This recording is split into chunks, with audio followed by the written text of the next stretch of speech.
countries have more to benefit building bridges between each other than erecting walls. This research output and this explosion in high-quality research that is the engine for all the innovation that we're now seeing out of China. Technical depth and the deeper you can go into a particular area is something that will help you potentially start a business.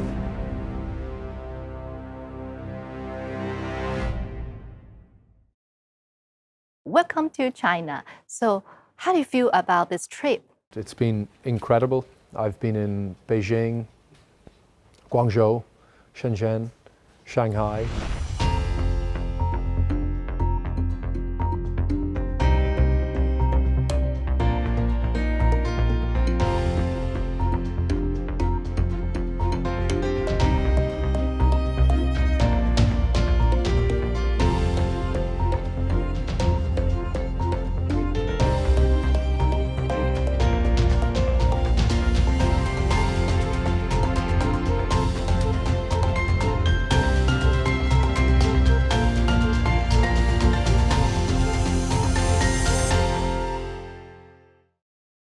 I met with many AI entrepreneurs. The speed and volume of innovation is incredibly impressive.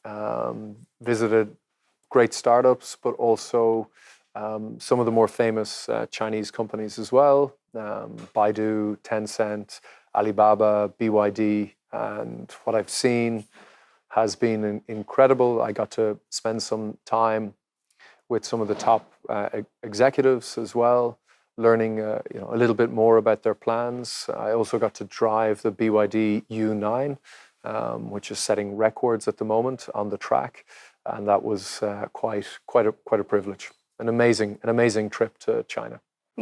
Yes, back to the Web Summit. Web Summit has been founded in 2009. Under what kind of circumstances did you start this forum? In 2009, the economy in Ireland and much of Europe had collapsed. Unemployment went from 2 or 3% to 20% almost overnight. Businesses were closing, businesses were going bankrupt, and there just wasn't much opportunity. And I thought, I don't have much else to do. Maybe I should try and bring some of the most interesting technology entrepreneurs in the world.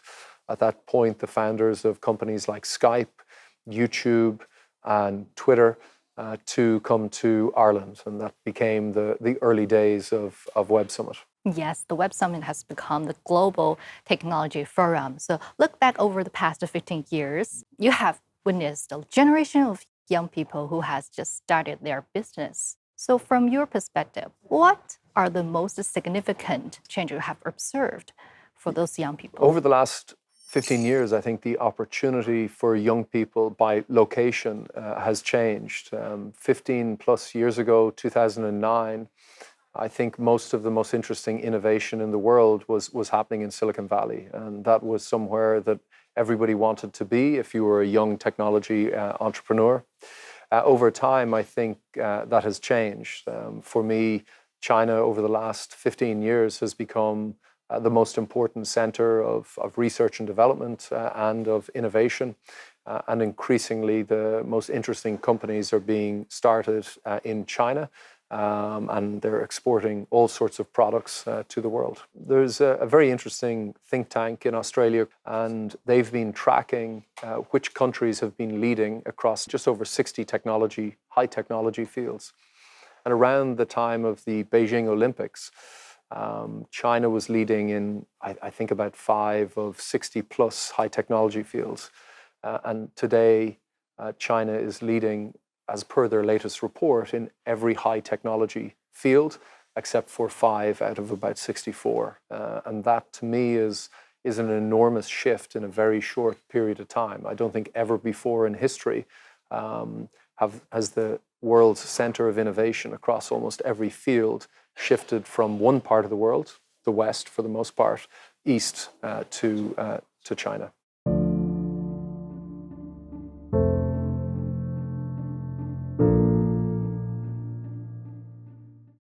I see from the global perspective. So what kind of unique environments and mechanisms has China Europe, America, each developed in supporting youth innovation?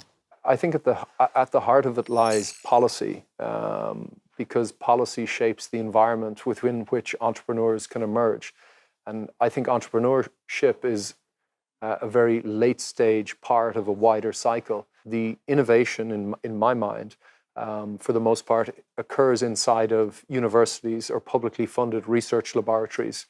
And entrepreneurs merely commercialize or take to market breakthrough technologies that have been developed by researchers. What's happened over the course of the last 2 decades is the measurable rates of research output in important fields has increased in China to a point has completely surpassed the West. For example, if you were to look at, say, patent filings, about 75% of all patent applications come from China. China used to be way behind the West, and it's just over the last 2 decades has completely surpassed the West. And inevitably, much of these breakthroughs are coming from universities or university-educated researchers internal to private companies. And so it's this research output and this explosion in high-quality research that is the engine for all the innovation that we're now seeing out of China.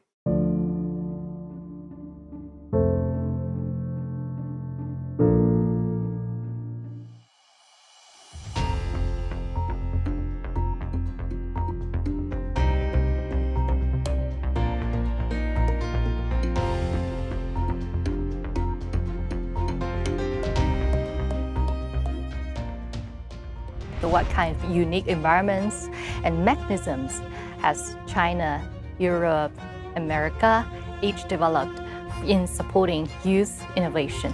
This research output and this explosion in high-quality research that is the engine for all the innovation that we're now seeing out of China. Which one will be the motivation to increase the standard of technology innovation?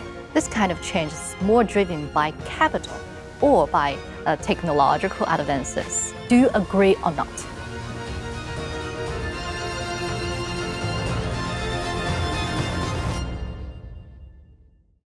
Yeah, speak of the contribution to the innovation.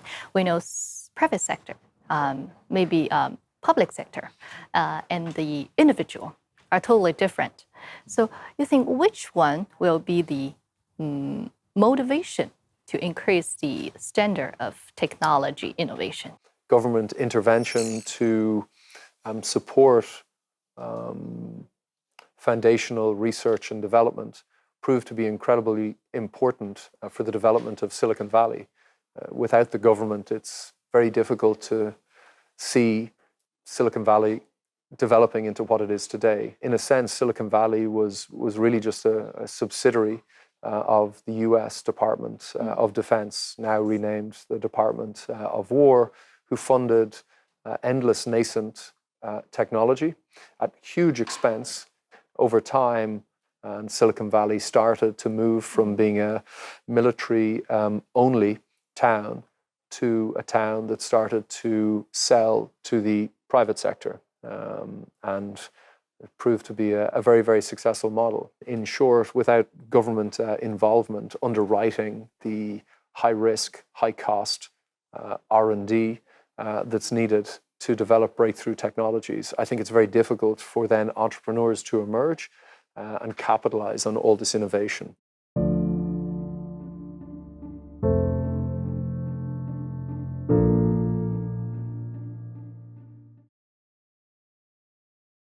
Breakthrough R&D occurs for the most part internal to publicly funded research laboratories.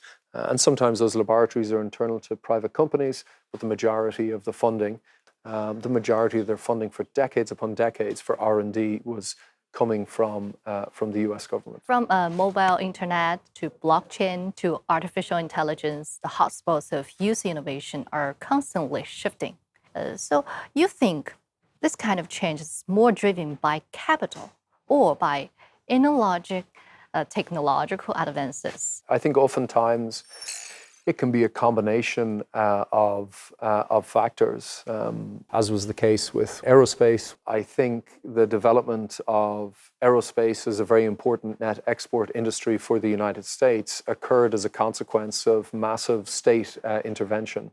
The US government underwrote the cost of huge R&D in the sector, and then was the purchaser of all of the early generation jet engines, aircraft bodies, and over time, some of both the components and the planes that were developed in this incredibly costly long-term program were privatized or commercialized. They were sold on the private market. There's an opinion which is talking about maybe the huge motivation from government in the innovation area will reduce the individual's motivation to do the innovation job. Do you agree or not?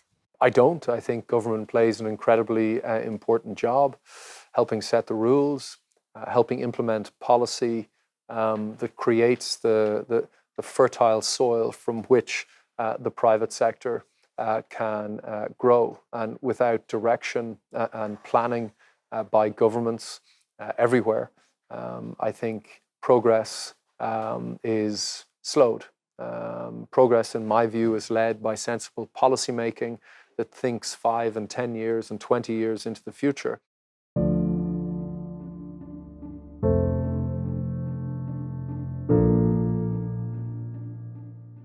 Oftentimes, companies are thinking about the next month, the next quarter, and maybe the next year. So without good policy making, good governance, I don't think you can have good entrepreneurship.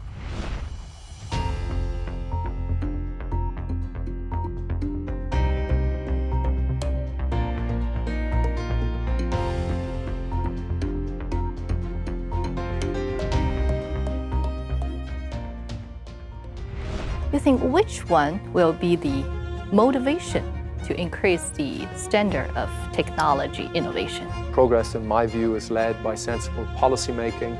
Without good policy making, good governance, I don't think you can have good entrepreneurship.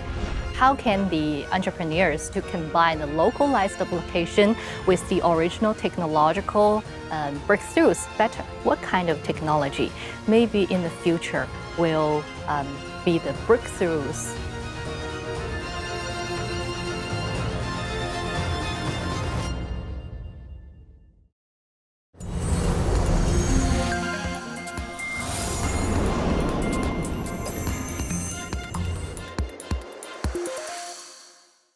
Under the major trend of artificial intelligence, how can the entrepreneurs to combine the localized application with the original technological breakthroughs better? I'd have to say I think Chinese AI companies are doing a good job at the moment. They are leading the world. There was a moment earlier this year when DeepSeek released a model that outperformed OpenAI. Not only did it outperform, it was built using far less resources, both compute and cost. It was just incredible. It was like an earthquake, I think, in the West. I think there are differences at the moment between Western entrepreneurship and what's occurring in China. There are exceptions, and you should be careful to generalize. But my experience meeting Chinese AI companies is they have little to no PR or marketing department. In the West, the PR and marketing departments are incredibly important. It seems that Chinese AI companies are overwhelmingly led by a desire to just build the best AI models.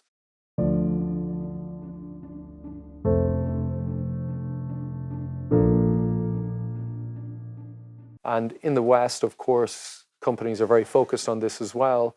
But then there's also an incredible emphasis placed on marketing over just pure sort of engineering. And I think it's interesting to consider what that means. What kind of technology maybe in the future will be the breakthroughs in the next 3 to 5 years? Over the last 3 to 5 years, the Chinese automotive industry has been transformed. by a number of incredible companies. The rate of innovation is unprecedented, and now China is the manufacturer of the most important and most advanced cars in the world, which also happen to be cheaper than the best cars that can be produced by Europe or the United States. Over the next 3 to 5 years, again, I will say that I think aerospace is incredibly important, just the same as semiconductors and the related components that are part of that overall supply chain. When we talk about the artificial intelligence technology, also brings some ethical and social challenges such as data privacy and algorithmic bias. How do you feel about those challenges? How can we facing those problems? And I think privacy is a huge challenge in the modern world, a world that is almost entirely digital. ISO standards have determined the standards or cryptographic standards for digital communications. I think, unfortunately, over the last number of decades, the standards agency, there's growing evidence of a sort of corrupting of that agency, a corrupting of the standards process. And I think it's incumbent upon all countries to seriously consider building new and truly multilateral institutions and frameworks that ensure that the privacy standards that are set are truly at the cutting edge and they aren't compromised by any rogue states or actors.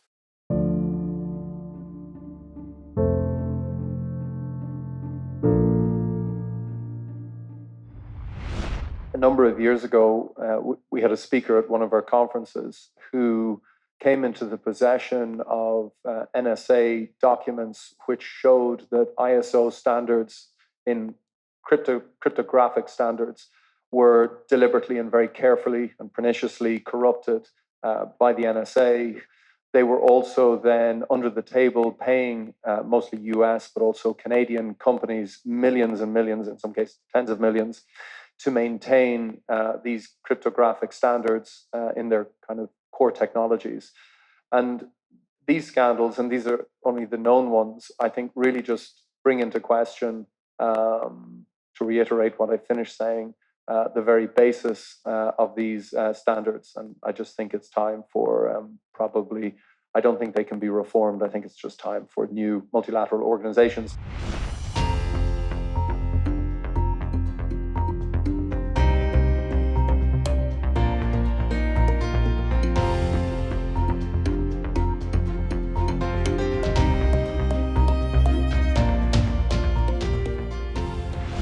It seems that Chinese AI companies are overwhelmingly led by a desire to just build the best AI models.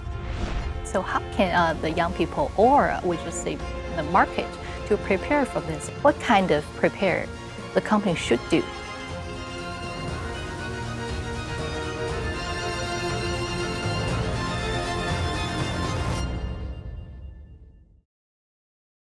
Talking about geopoliticals, will this influence on the youth startups? In the short term, of course, Chinese entrepreneurs and companies have to be mindful because any blocking by the West of exports to Europe or to the United States in the short run can hurt a Chinese company. But in the long run, I think it's not beneficial to the West. It's only beneficial to Chinese companies.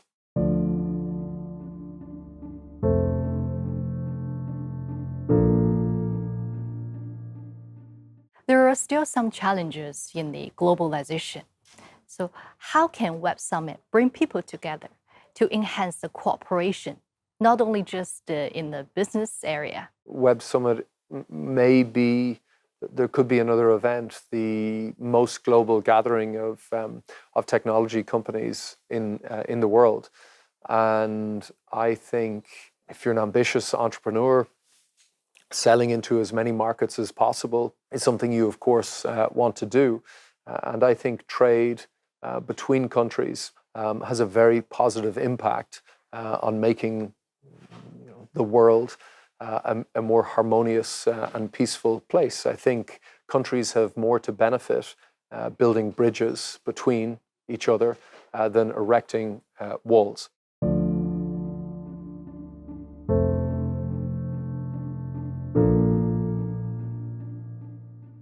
I'm hopeful over the coming years, more and more countries, especially where I'm from, Europe, become interested in building better bridges with China and other countries, because there's only, I think, opportunity from that. So how can the young people, or we just say the market, to prepare for this, especially some young teams? Well, I think it starts in university. I think it's just very, very important in today's world to not just study hard, but become a true expert in a particular field that either interests you or that you think is going to be an important field.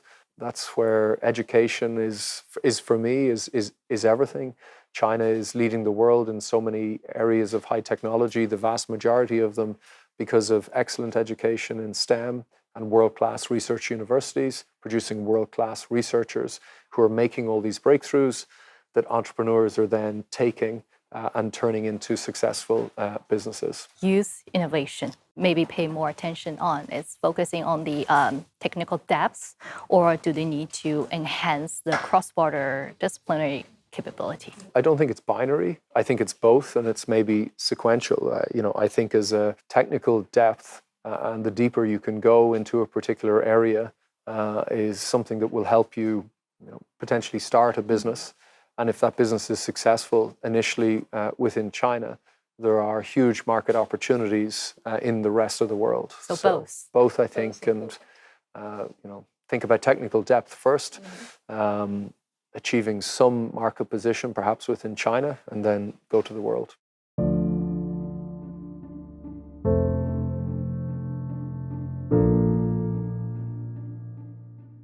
What kind of role will Chinese innovators play in the global innovation job? I think they will play the most important role. I think we're only at the start of a huge Chinese wave of innovation. I think maybe even the real inflection point won't start for another 5 or 10 years, because once China establishes a significant lead in almost in every sector, that's when I think you'll see takeoff and a huge leap in a rate of innovation that's just never happened in the history of the world before. If the company want to entering the global markets, so what kind of prepare the company should do to maybe will help them to explore new opportunity in business? Just get on a plane and go out there and just meet people. Business is about relationships at the end of the day, and reputation. I think today Chinese companies have the highest reputation, arguably, of any set of companies in the world.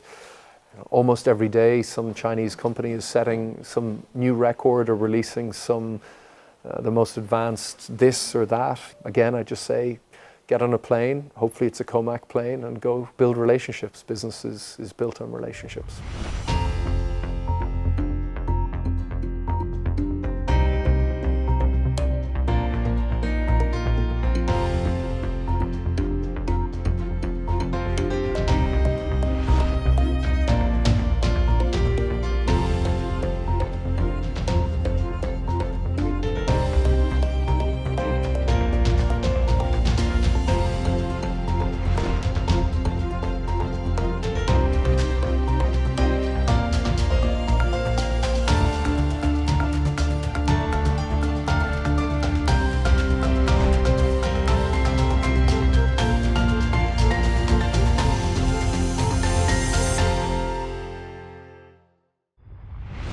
I got to spend some time with some of BYD's team, seeing some of their latest technology that will be released soon, and it's unbelievable. I also got to see some of Baidu's new tech, which is available and integrated into cars, and I got to test out some of that technology in their cars, and it's inevitable. No, it's great. It's naturally will happen. Yes, I think so, and I think artificial intelligence will find application in all sectors of our lives.